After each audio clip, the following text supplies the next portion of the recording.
Today I would be talking about Desdemona, the beautiful heroine of Shakespeare in his famous play, The Tragedy of Othello.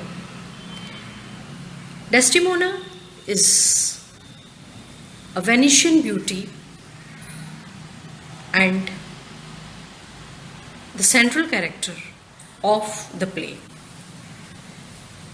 She is blindly in love with Othello, who is also equally in love with her. They both elope and get married.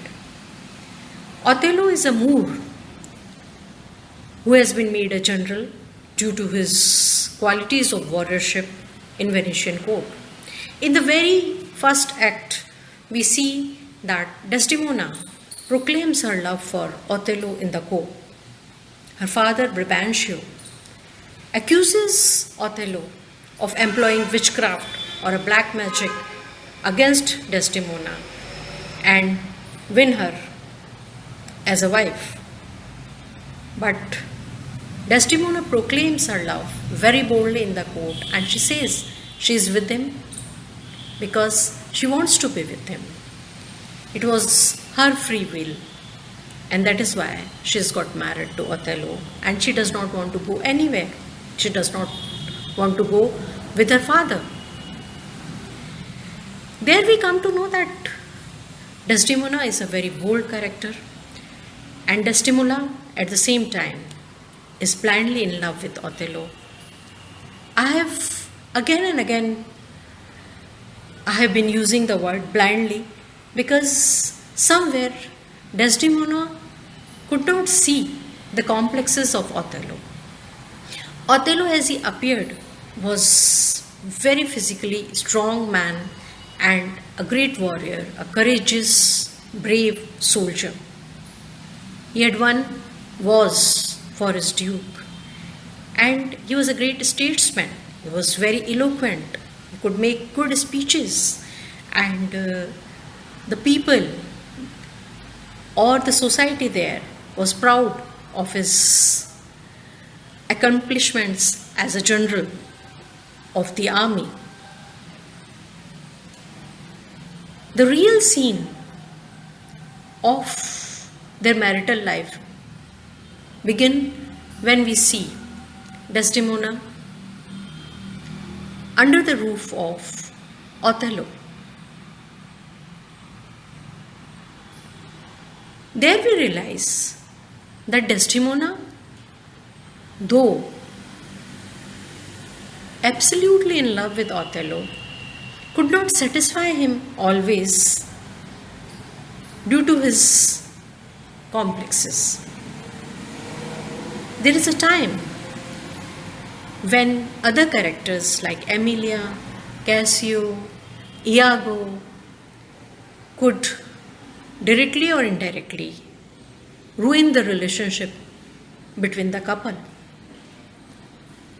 At the initial level, we see that she tries to patch up a bad phase between Cassio and Othello. But at the same time, we find her very innocent. She does not realize that Emilia is not all that innocent, or Iago is not at all innocent in his behavior or in his actions. But at the same time, Othello could not be given any escape from his behavior or from his jealousy. But at the same time, we have to realize those sparks of jealousy or those complexes of Othello have come from his reaction, though very subtle reactions, against the society in which he was living. Desdemona is very beautiful, she is very charming. She is an apple of the eyes of her parents. Brabantio knows that Othello, though in love with Desdemona, always knows that Somewhere there is a difference between him and Desdemona. And Brabantio takes advantage of this fact. And at the initial stage only, he says, a woman who had not been honest to his father, how could that woman be honest to her husband? Later on, the same theory or the same weaknesses of Othello, they are played upon by Iago, and Iago puts the seeds of jealousy or seeds of inferiority complex in Othello, and Othello is moved to an extent that even a small handkerchief or an episode of a small handkerchief could make him disbelieve his wife, who had left everything for him, and he smothers her to death. Desdemona is all the time praying for mercy, but at the same time she forgives him. There is a criticism which is now and then led against Desdemona, that she is stereotyped very weak, very submissive, very ignorant, that she could not raise her voice against the injustices which she had met at her husband's house or in the hand of her own husband. But Desdemona, as we know, is believing in love, in sacrifice, and she knows that Othello is wrong. She knows he is being unjust to her. She knows he is cruel to her. But somewhere she tries to forgive him. She dies out of suffocation, which is also a sort of, which is symbolic of her physical existence as well as her emotional existence at her own husband's place. She gets suffocated due to the charges of adultery, and somewhere she feels that these charges would continue.